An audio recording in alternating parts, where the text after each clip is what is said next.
Dito sa Papa Dudut Stories, ikaw ay hindi nag-iisa.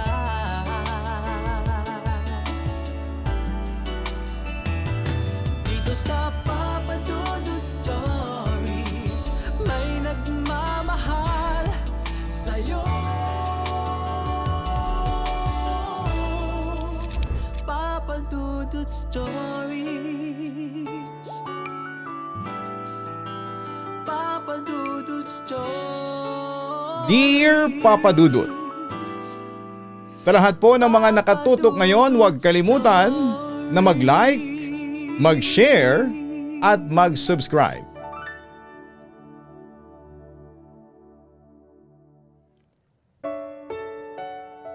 Sinasabi nila na ang bawat tao ay may presyo. Noon, ang akala ko ay biro lamang yon. Isang linyang madalas gamitin sa mga pelikula para ipakita ang kasakiman ng mundo. Ngunit habang tinititigan ko ang sarili ko sa salamin ng isang luxury hotel, suot ang isang bodycon dress na mas mahal pa sa 3 buwang sahod ng isang ordinaryong empleyado. Napagtanto ko na totoo pala yon. May presyo ako. At tuwing gabi ang presyo ko ay hindi bababa sa 10,000 piso. Pero bago ko simulan ang aking kwento ay hayaan niyo munang magpakilala ako sa inyo. Papa Dudut, Cheska na lamang ang itawag mo sa akin. Dito ako nakatira sa Quezon City. Matagal mo na akong taga-subaybay. Siguro noong 2014 pa yata. Pero noong 2021, doon ako naging subscriber ng channel mo at marami na akong napakinggang mga kwento ninyo. Anyway, mabalik tayo sa aking kwento. Lumaki ako sa isang lugar sa QC na kung tawagin namin ay looban. Alam mo yung tipong paglabas mo ng pinto, amoy kanal na kaagad ang sasalubong sayo. Yung mga bahay dito ay dikit-dikit. Maririnig mo ang away ng kapitbahay, ang iyak ng sanggol sa kabilang dingding at ang walang katapusang ingay ng mga tambay na nagiinuman sa kalsada. Ang tatay ko ay si Mang Domeng, isang construction worker. Sa totoo lang ay hanga ako sa kanya. Kahit na tinitigasan na ang mga kamay niya sa simento at sunog ang balat sa initan ay hinding-hindi mo siya maririnig na dumadaing. Ang nanay ko naman ay si Aling Rosa, isang labandera. Simula pagkabata, ang amoy na kinalakhan ko ay yung hinalong downy, tide at pawis ni nanay.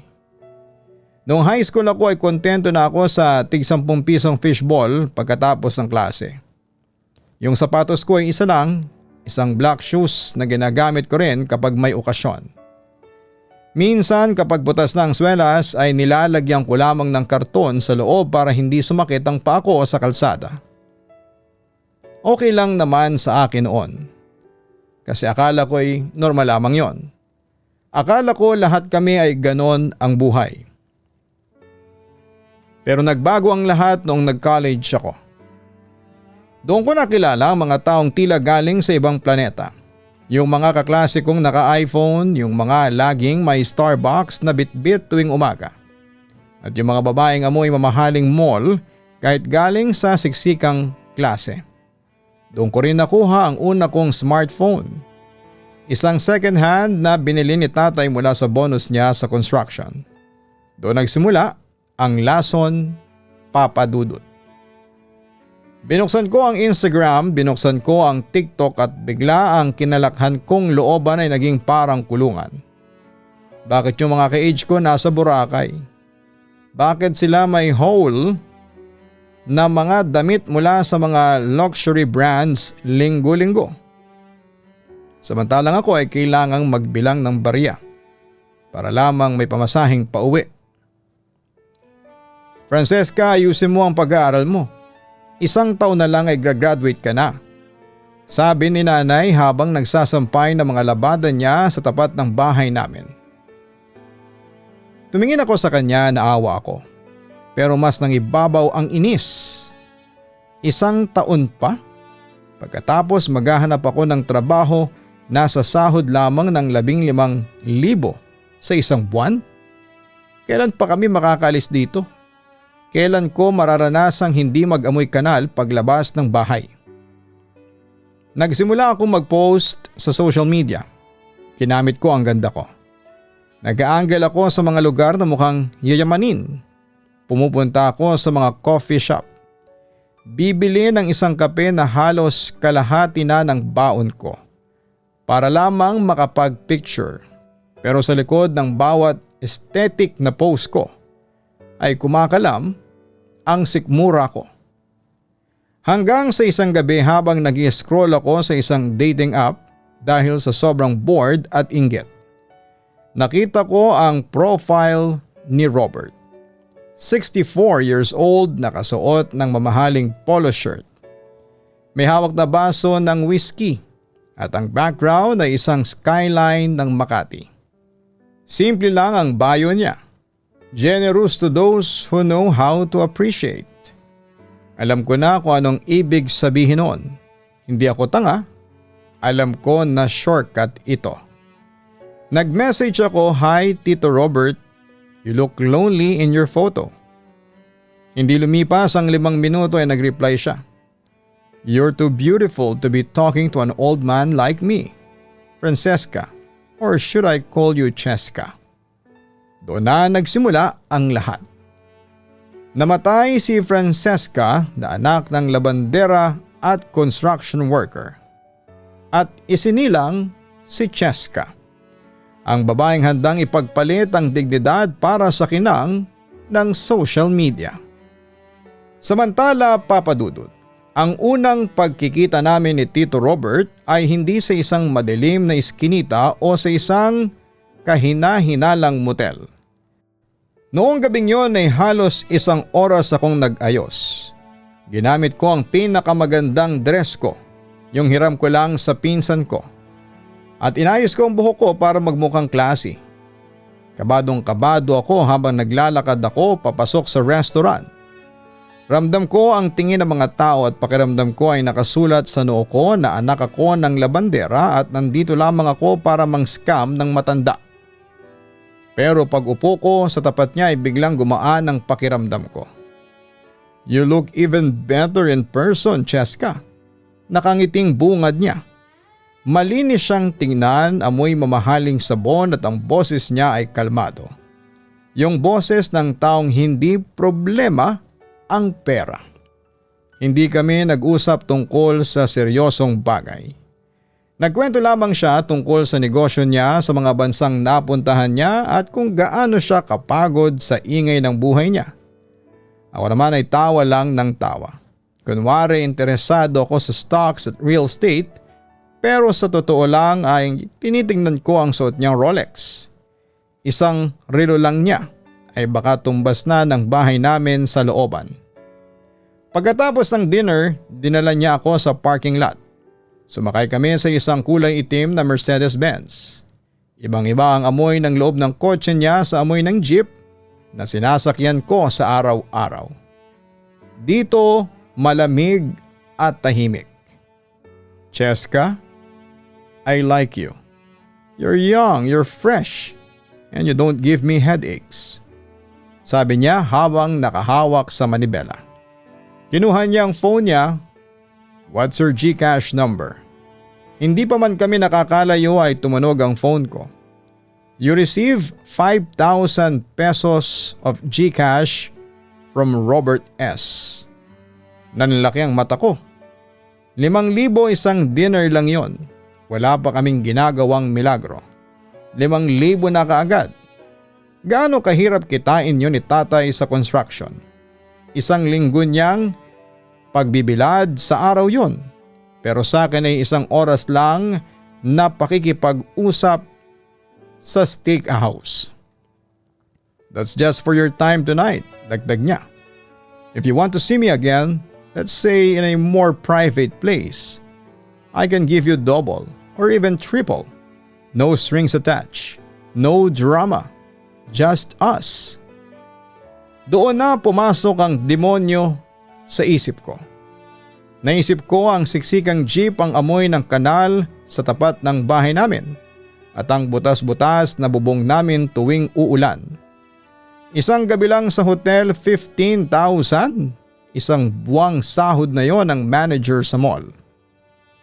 Game ako, tito. Sagot ko sabay haplos sa braso niya. Nawala lahat ng kaba ko, ang tanging nararamdaman ko na lamang ay ang pananabik sa susunod na papasok na pera.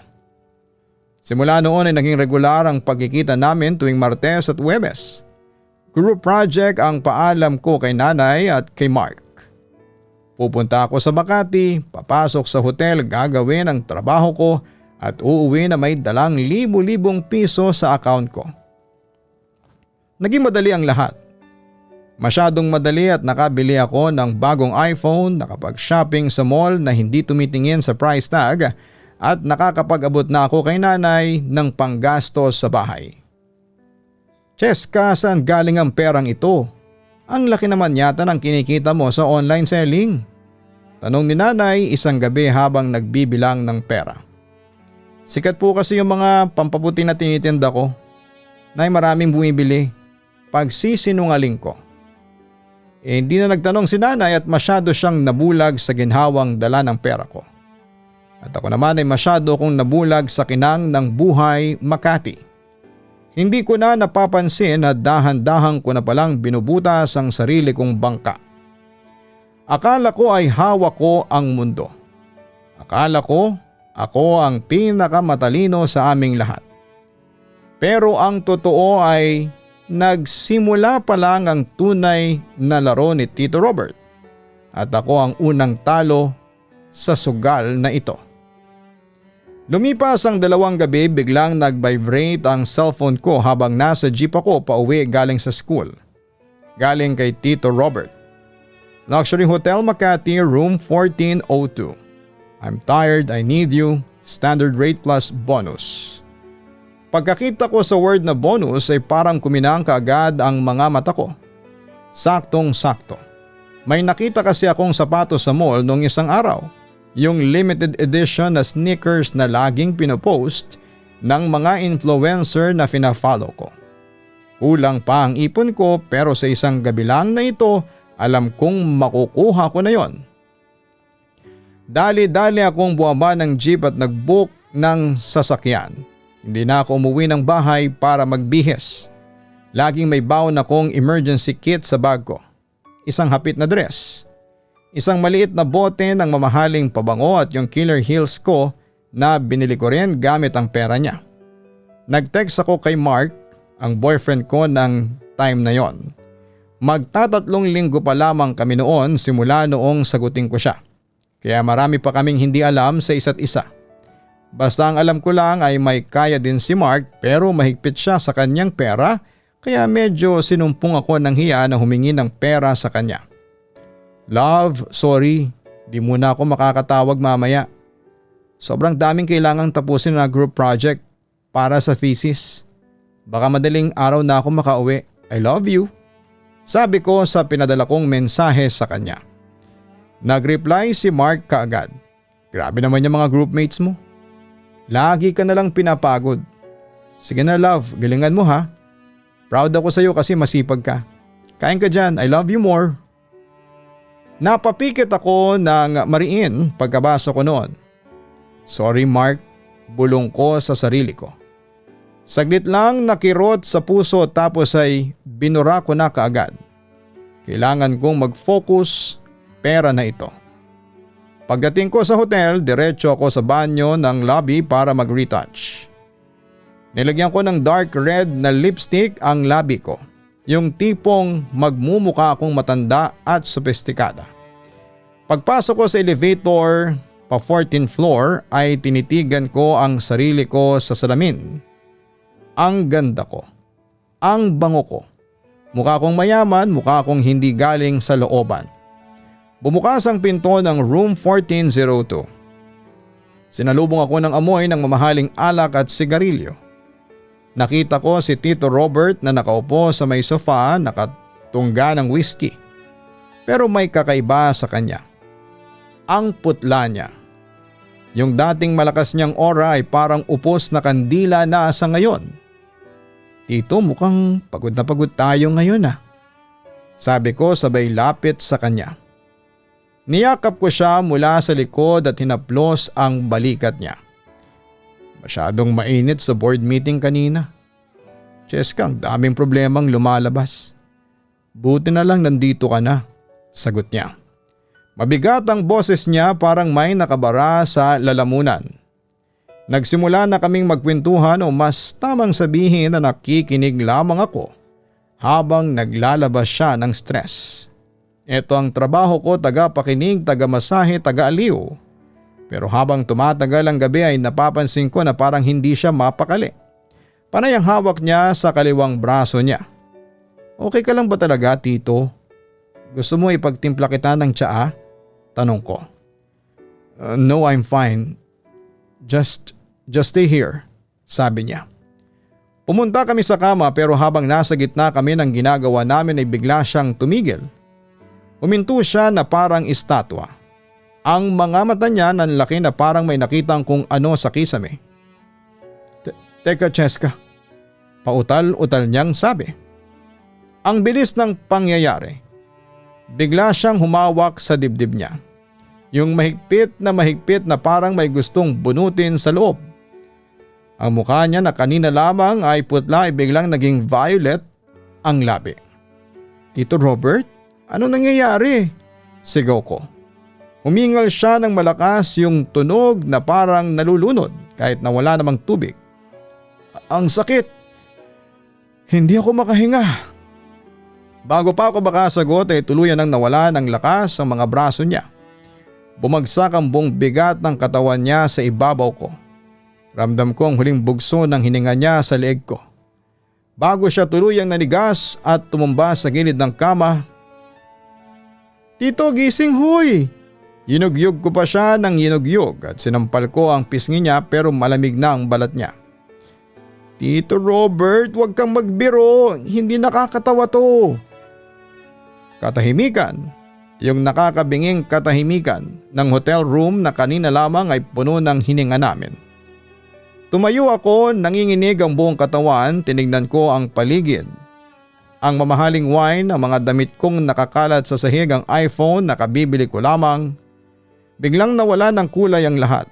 Sa isang iglap, yung shortcut sa langit na pinagmamalaki ko ay biglang naging shortcut sa impyerno. Tumakbo ako sa telepono ng hotel room gamit ang nanginginig kong daliri. Pinindot ko ang 0 para sa operator. Tulong sa room 1402 emergency. May namamatay dito, tulungan niyo kami. Habang sumisigaw ako, tinitingnan ko ang phone ko sa lamesa. Nag-light up ito. May text galing kay Mark. Matulog ka kaagad pag uwi mo ha. Ingat sa biyahe. Love. Doon ko naramdaman ang unang hagupit ng karma.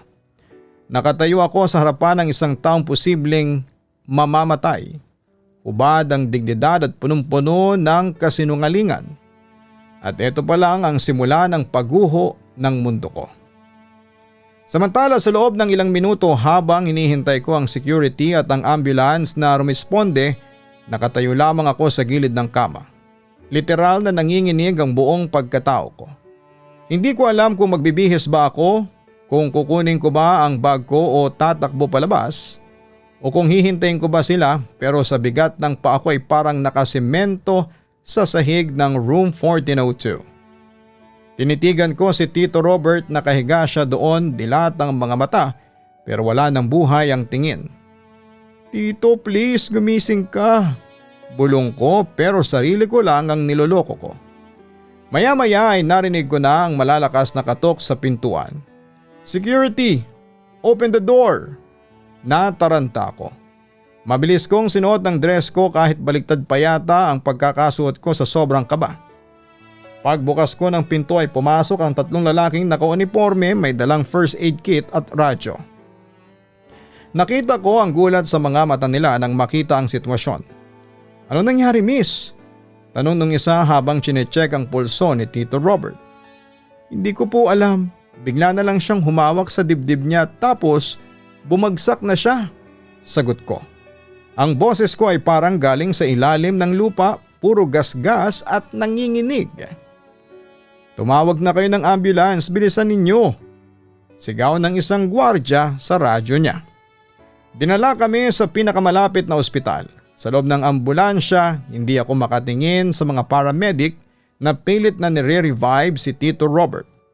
Ang ingay ng mga makina, ang amoy ng gamot at ang bilis ng takbo ng sasakyan. Lahat yun ay parang sumasabay sa pintig ng puso ko. Pagdating sa emergency room ay hinarang ako ng isang nurse sa counter. Miss, kailangan po namin ng records ng pasyente. Ano pong pangalan niya? Ilang taon na siya? Robert Sandoval? Sagot ko. Middle name, address, may contact number ba tayo ng pamilya niya? Sunod-sunod na tanong ng nurse habang nakatitig sa akin. Doon ako natigilan. Sandoval, alam ko ang apelyido niya kasi nababasa ko sa mga news tungkol sa business niya, pero middle name, birthday, address ng bahay niya, wala akong alam. Kahit isa. Wala po akong alam. Businessman po siya, yun ang alam ko, sabi ko. At ramdam ko ang mapanghusgang tingin ng nurse. Alam ko ang iniisip niya, alam niya kung anong trabaho ko at kung bakit ako ang kasama ng matandang ito sa hotel. Miss, kailangan namin ang pamilya niya. Kritikal ang kondisyon niya. Nasaan ang phone niya? Tanong muli ng nurse. Kinuha ko sa bag ko ang phone ni Tito Robert na nakuha ko sa table bago kami umalis ng hotel. Inabot ko sa nurse, sinubukan niyang buksan pero may password. Alam mo ba ang password nito? Umiling ako. Sinubukan kong iswipe 00001234 birthday ko kahit na anong pwedeng hulaan pero ayaw. Emergency call lang ang pwedeng gawin pero wala namang nakalistang contact person. Naiyak na ako sa sobrang frustration. Nakaupo lang ako sa matigas na bench ng waiting area. Yakap-yakap ang sarili ko. Sobrang dumi ng pakiramdam ko. Isipin mo ilang buwan kaming magkasama sa kama, alam ko ang bawat balat sa katawan niya. Pero hindi ko alam kung sino ang dapat tawagan kapag mamamatay na siya. Ang tanging ugnayan lang namin ay ang standard rate at ang bonus. Pera lang, walang kaluluwa. Karma mo na to, Cheska. Bulong ko sa sarili ko. Habang hinihintay ko ang balita, iniisip ko si Mark.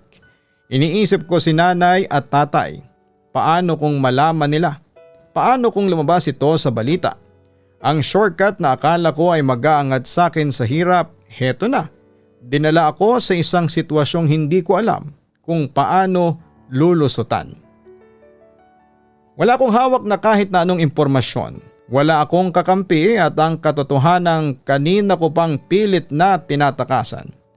Dahan-dahan ang kumakapit sa leeg ko. Ako ang huling taong nakasama ng isang makapangyarihang lalaki bago siya tuluyang bumigay. At wala akong paraan para linisin ang pangalan ko. Maya-maya ay narinig ko ang mabilis at madiing tunog na mga takong sa hallway. Paglingon ko, papadudot, nakita ko ang isang babaeng elegante. Siguro'y nasa late 40s o early 50s. Nakaitinaas ang buhok, may suot na mamahaling perlas at kahit bakas ang puyat sa mukha ay kitang-kita mong galing siya sa alta syudad. Nasaan ang asawa ko? Sigaw niya sa nurse, I am Mercy Sandoval. Where is Robert? Napatayo ako ng dahan-dahan. Ang tuhod ko na para ng jelly sa sobrang panginginig. Habang nakikipag-usap ang asawa ni Tito Robert sa mga doktor, may isang lalaking pamilyar ang tindig na nakatayo sa likod niya. Nakahudi ito at nakayuko. Parang hindi rin makapaniwala sa mga nangyayari. Ma, kumalma ka muna. Let's wait for the doctor's update, sabi nung lalaki. Tumaas ang mga balahibo ko sa batok. Kilala ko ang boses na yon. Hinding-hindi ko makakalimutan ang boses na yon. Biglang lumingon ang lalaki sa direksyon ko. Siguro'y naramdaman niyang nakatitig ako sa kanya. Pag-angat ng ulo niya, literal na tumigil ang pag-ikot ng mundo ko. parang binuhusan ako ng kumukulong tubig na biglang naging yelo. Cheska, pabulong niyang sabi. Ang lalaking kasama ng asawa ni Tito Robert, ang lalaking tumawag sa kanya ng ma, ay walang iba kundi si Mark, ang boyfriend ko sa loob ng 3 linggo. Sinagot ko siya kahit na alam kong may pagkakuripot siya kasi mahal ko siya. Katunayan, siya ang lalaking pinapangarap kong pakasalan balang araw. Mark? Halos hindi lumalabas ang boses ko. Anong ginagawa mo dito? Tanong ni Mark habang dahan-dahang lumalapit sa akin. Ang mukha niya mula sa pag-aalala para sa tatay niya ay biglang napalitan ng sobrang pagkalito. Bakit ikaw? Bakit ikaw ang huling kasama ni Papa? Paano kayo nagkakilala? Hindi ako makasagot. Literal na nakabuka lamang ang bibig ko pero walang lumalabas na salita. Gusto kong magsinungaling. Gusto kong sabihin na nakita ko lamang ang papa niya sa kalsada o nag-a-apply ako sa kumpanya niya. Pero paano? Ang suot kong dress, ang ayos ko, ang katotohanang dinala siya rito galing sa isang hotel sa Makati. Lahat yun ay sumisigaw ng katotohanan. Mark, what's going on? Who is this girl? Tanong nung asawa ni Tito Robert si Mercy habang palipat-lipat ang tingin sa aming dalawa. Girlfriend ko siya. Siya si Cheska. 3 weeks pa lang po kaming magkarelasyon. Sagot ni Mark pero ang mga mata niya ay nakapako sa akin. Punong-puno ng pait at dahan-dahang namumuong galit. Cheska, sagutin mo ako. Anong ginagawa mo sa hotel kasama ang papa ko? Doon na pumasok ang mga pulis at ang nurse. Ma'am, sir, ito po yung lady na kasama ni Mr. Sandoval sa room 1402. Siya po ang tumawag ng rescue. Room 1402 hotel? Gabi? Doon na gumuho ang lahat. Nakita ko kung paano dahan-dahang nag-sink in kay Mark ang lahat ng mga nangyayari. Ang mga gabi na sinasabi kong may group project ako, ang mga bagong gamit na sinasabi kong bigay ni Ninang, ang mga sapatos, ang iPhone, ang mga branded na bag, lahat yun ay galing sa bulsa ng sarili niyang ama. Cheska, hindi totoo ito, hindi ba? Sabi ni Mark, lumuluha na siya ngayon. Sabihin mo nagkakamali ako. Sabihin mong hindi ikaw yung babaeng sinasabi ni Papa na bago niyang kinakasama. Wala akong nasabi kundi Mark, sorry, hindi ko alam. Hindi mo alam? Sigaw ni Mark at sa sobrang lakas ng boses niya ay napalingon ang lahat sa amin sa ER. Hindi mo alam na tatay ko siya? O hindi mo alam na mabubuko ka rin sa huli? Kaya pala lagi kang busy. Kaya pala ang dami mong pera bigla. Lalapit sana ako para hawakan ang kamay niya para magmakaawa. Pero biglang humarang ang nanay niya. Isang malakas na sampal ang dumapo sa pisngi ko. Ang kapal na mukha mo? Sigaw ni Mercy. Pineperahan mo ang asawa ko. Niloloko mo pa ang anak ko. Akala mo ba hindi ko alam na may dinedate si Robert na hamak na bata sa kanya? Pero hindi ko akalain na pati ang anak ko ay lalandiin mo para lamang makakuha ng pera sa pamilyang ito.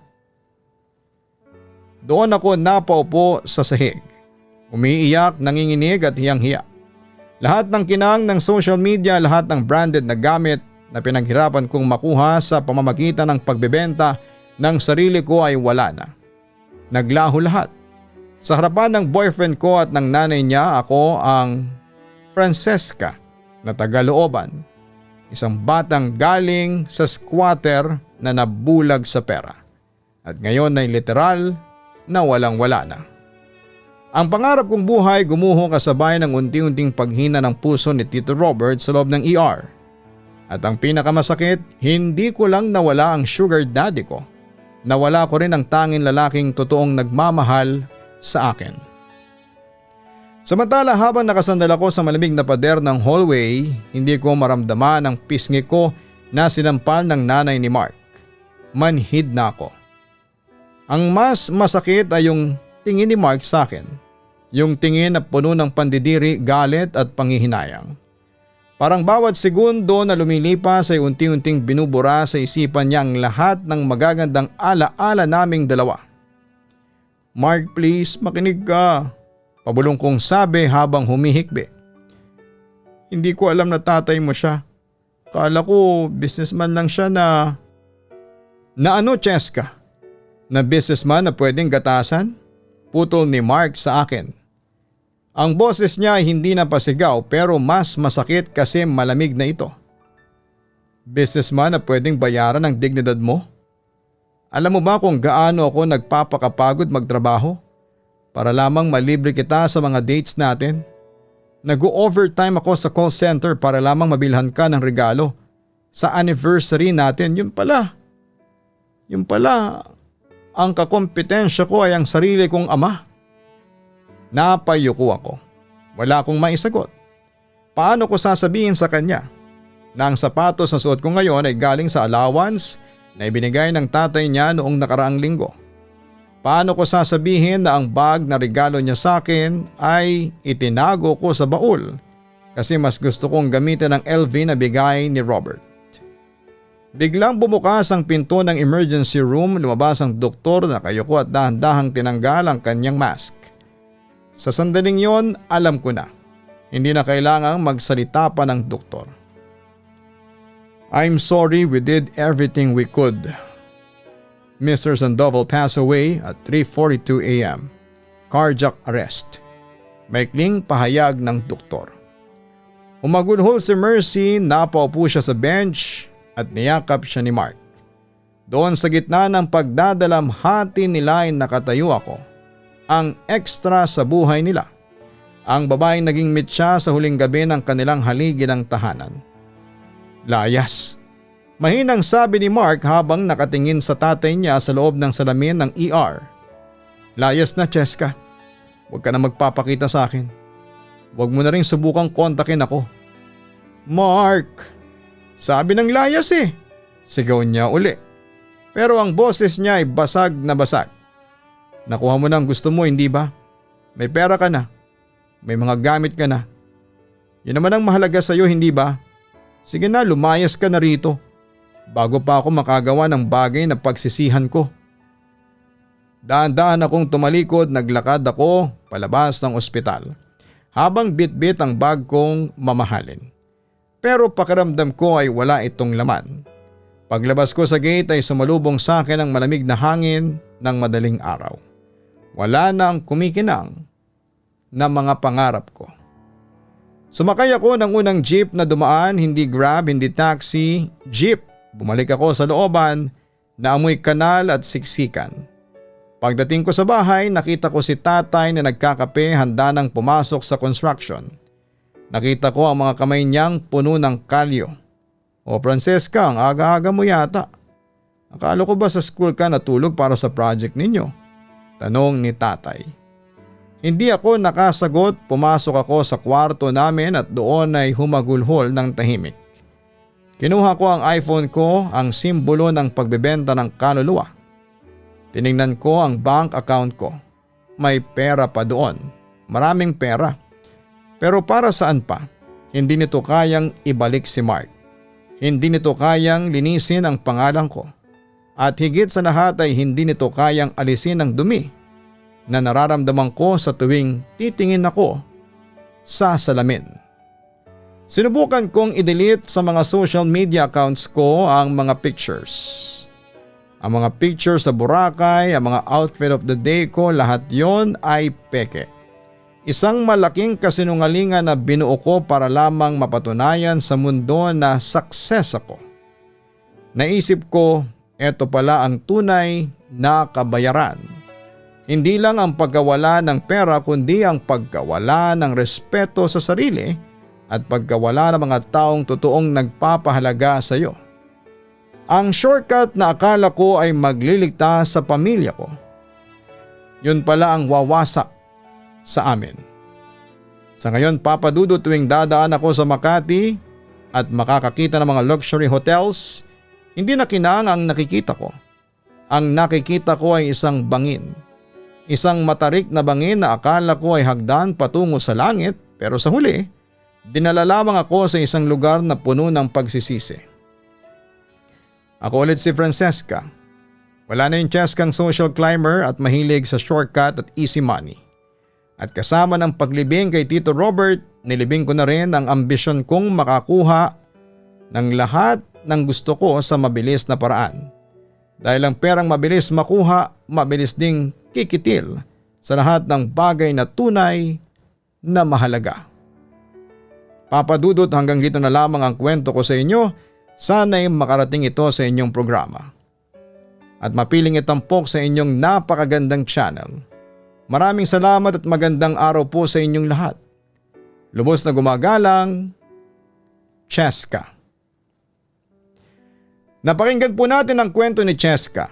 Ang pangunahing aral ng kwentong ito ay ang masakit na katotohanang walang tunay na shortcut sa tagumpay, at ang lahat ng bagay na nakuha sa madali at maling paraan ay may kaakibat na mabigat na kabayaran.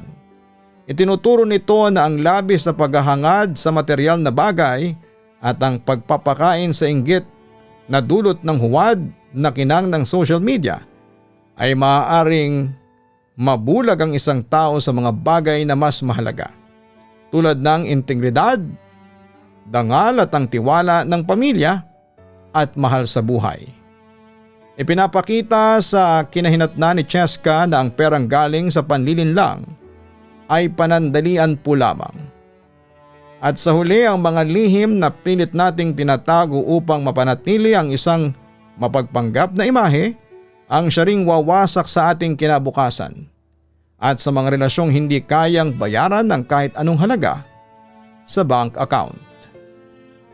Huwag kalimutan na mag-like, mag-share at mag-subscribe. Maraming salamat po sa inyong lahat.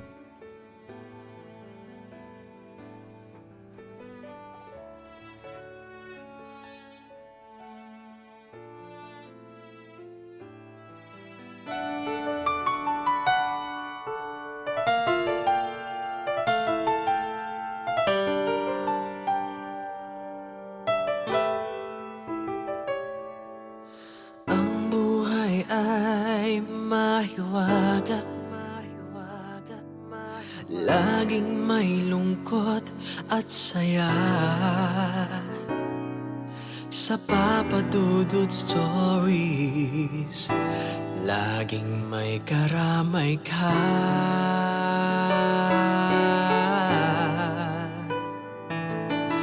Mga problemang kay bigat,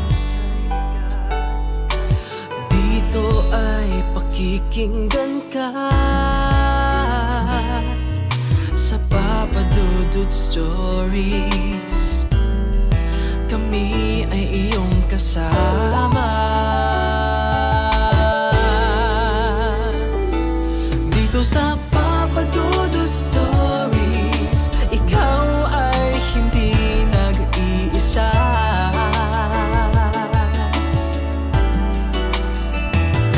Dito sa Papa Dudut Stories, may nagmamahal sa'yo. Papa Dudut Stories, Papa Dudut Stories,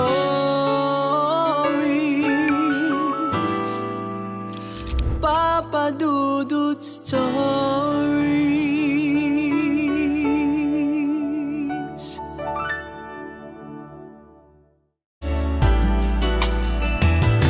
Dito sa Papa Dudut Stories, may nagmamahal sa'yo. Papa Dudut Stories,